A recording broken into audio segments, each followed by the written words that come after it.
Hello everyone, I'm Dr. Rafat, pediatric neurologist based in Gurgaon and Delhi. And October is celebrated as ADHD Awareness Month. Today, we'll learn a little more about ADHD in this video. ADHD or Attention Deficit Hyperactivity Disorder. So there are three main components. First one is hyperactivity, like inability to sit at one place, wanders around in the classroom, very talkative, disturbs the other kids, etc. Symptoms of impulsivity can be cannot wait for his turn, blurts out the answer even without listening to the question, interrupts people while talking. Third thing is inattention, like difficulty to focus or concentrate, loses things very often, forgetful, etc. So the ADHD could be primarily hyperactive impulsive type or inattentive type, and the third could be combined type of ADHD. Generally, younger children are more on the hyperactive impulsive front, and as they grow old, the symptoms of inattention predominate. Any child who is presenting with hyperactivity, it is very important to find out whether it is primary ADHD or secondary ADHD. So a detailed and a comprehensive neurological examination by a pediatric neurologist and a search for hidden causes. A child who is not able to see properly may not come and tell you that, "Mom, see, I'm not able to see well," or "Dad, I'm not able to hear well." So these are hidden causes of ADHD. It is very imperative to do vision and hearing testing in all the children who have symptoms of ADHD. Again, small seizures or subtle seizures like blank spells may be missed as inattention or hyperactive by parents, teachers, etc. So these should be ruled out. Importantly, if a child was previously absolutely normal and has sudden onset of symptoms, behavioral problems, should be definitely evaluated by a pediatric neurologist to rule out the secondary causes. Now, after these things are ruled out, we can label it as ADHD, and psychological test assessments can guide us to assess what degree and severity of ADHD is there. So first one is behavior modification and second is medications. So we start occupation therapy and behavior modification along with education intervention programs which are done by therapists and counselors and special educators.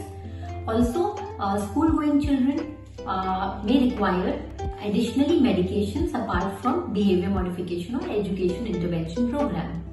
So the medications are two types of medicine.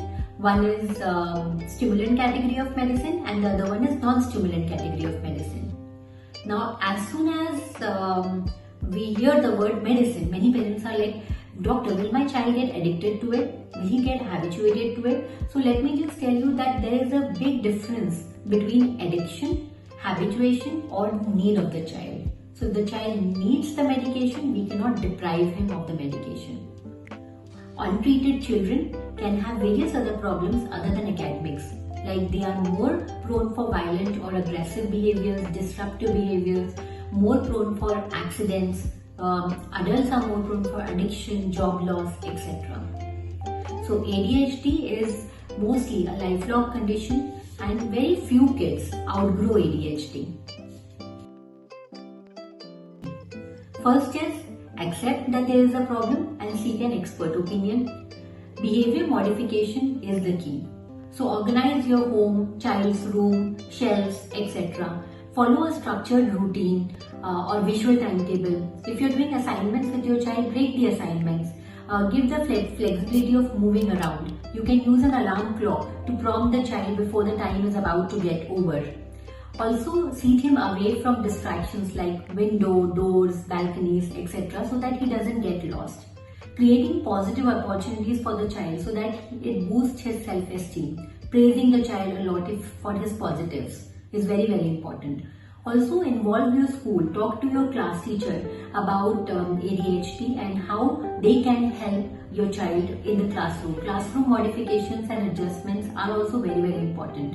So your therapist, you, yourself, child, school, everyone, your doctor should work together to give a comprehensive care to your child. Now, channelizing the hyperactivity by engaging your child into meaningful activities like sports. So dancing, skating, swimming, whatever your child is like. ADHD is a serious problem in children, teenagers and adults and needs to be addressed. But the hope is that there is treatment available and children and adults do improve with treatment. They improve with behavior modification and medications. So children can succeed in spite of and because of their ADHD. So let's all join this campaign to educate ourselves, remove the stigma around ADHD and support people living with ADHD. Let's all grow towards a stronger and a more inclusive society. Thank you.